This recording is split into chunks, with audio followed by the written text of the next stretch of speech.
মেয়েটি চোখ খুলতেই দেখলো সে একটি জায়গায় আটকে গেছে। সেখান থেকে বের হওয়া প্রায় অসম্ভব। আসলে একটি দুর্ঘটনা বশত পাহাড় থেকে পড়ে গিয়ে আটকে গেছে। নিজেকে শান্ত করার জন্য সে একটি গভীর নিঃশ্বাস নিল।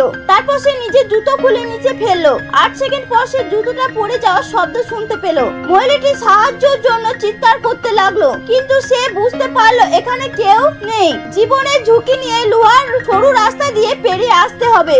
মহিলাটি উঠে দাঁড়ালো এবং সরু রাস্তা দিয়ে এগিয়ে যাওয়ার চেষ্টা করলো, কিন্তু তার পা কাঁপছিল আর প্রায় পড়েই যাচ্ছিল। সে নিজেকে সামলে নিল এবং আতঙ্কিত হয়ে চুপ করে বসে পড়লো। কিছুক্ষণ পর সে উপরে রেলিংটি দেখতে পেল এবং আবার উঠে দাঁড়ালো। ভারসাম্য রক্ষার জন্য হাত প্রসারিত করলো এবং ধীরে ধীরে সামনের দিকে এগোতে শুরু করলো। কিছুক্ষণের মধ্যে সে অর্ধেক রাস্তা পার হয়ে গেল, কিন্তু মানসিক চাপের কারণে সে আবার ভারসাম্য হারালো। নিজেকে স্থির করার চেষ্টা করলো, কিন্তু তবুও সে পড়ে গেল। ভাগ্যক্রমে সে রেলিংটি ধরে ফেললো এবং শূন্যই ঝুলে রইলো। এখন রেলিংটিকে অবলম্বন করে এগোনো ছাড়া তার কোনো উপায় ছিল না। কিন্তু শীঘ্রই তার হাত অবশ হতে শুরু করলো, তাই সে শরীর ঘুরিয়ে সর্বশক্তি দিয়ে লাফ দিল। দুর্ভাগ্যবশত রেলিংটা ভেঙে গেল এবং সে নিচে পড়ে গেল। জ্ঞান ফিরতে এসে অনুভব করলো তার আঙুলগুলো নড়ছে। উঠে বসে সে এক বোতল জল খুঁজে পেল। জলে গন্ধ শুকে জলটা পান করলো। প্রচন্ড ক্লান্ত থাকায় সে সেখানে ঘুমিয়ে পড়লো।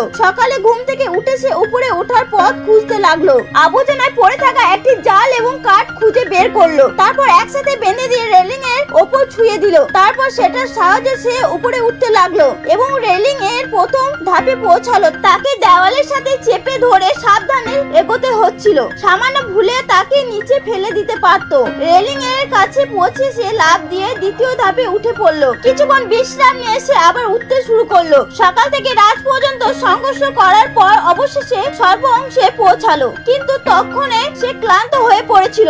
শেষ রেলিংটা দেখে তার অবশিষ্ট শক্তি একাধিক করলো, কিন্তু সেটা ধরে পারলো না। ঠিক তখনই হঠাৎ তার হাতটা কেউ ধরে ফেললো। মলাটি মুখ তুলে তাকালো এবং বাঁচার আশা পেল। তারপর সকলে তাকে সেখান থেকে বের করে এবং সে বেঁচে গেল।